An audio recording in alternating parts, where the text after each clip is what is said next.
ఇక మరొక breaking news చూస్తున్నాం. రాష్ట్ర వ్యాప్తంగా సంచలనం సృష్టించిన నకిలీ మద్యం కేసు దర్యాప్తులో కీలక ముందడుగు పడింది. ఈ కేసులోని 5 ప్రధాన నిందితులను 3 రోజుల కస్టడీకి ఇస్తూ తంబళ్లపల్లి కోర్టు అనుమతి ఇచ్చింది. కోర్టు ఆదేశాలతో ఎక్సైజ్ పోలీసులు ఈరోజు నిందితులను అదుపులోకి తీసుకున్నారు.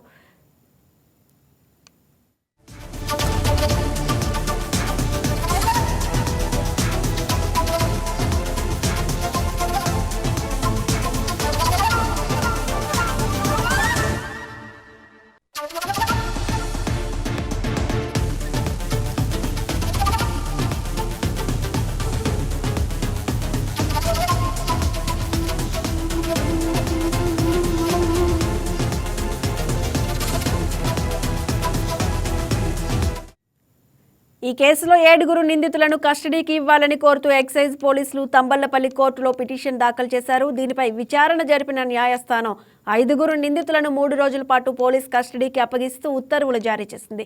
ప్రస్తుతం మదనపల్లె సబ్ జైల్లో రిమాండ్లో ఉన్న A1 Addepalli Janardhan Rao, A26 Jaganmohan Rao, A28 తాండ్ర రమేష్, A27 తిరుమల శెట్టి శ్రీనివాసరావు, A29 షేక్ అల్లబక్షులను పోలీసులు కస్టడీలోకి తీసుకున్నారు.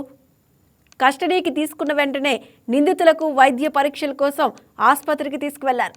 వైద్య పరీక్షలు పూర్తయిన తర్వాత వారిని విచారణ నిమిత్తం మదనపల్లి ఎక్సైజ్ పోలీస్ స్టేషన్కు తరలించనున్నారు. ఈ కేసుకు సంబంధించి ప్రత్యేక దర్యాప్తు బృందం అధికారులు వీరిని ప్రశ్నించి కీలక సమాచారం రాబట్టే అవకాశం ఉంది. ఈ విచారణలో మరిన్ని కీలక విషయాలు వెలుగులోకి రావచ్చని అధికారులు భావిస్తున్నారు.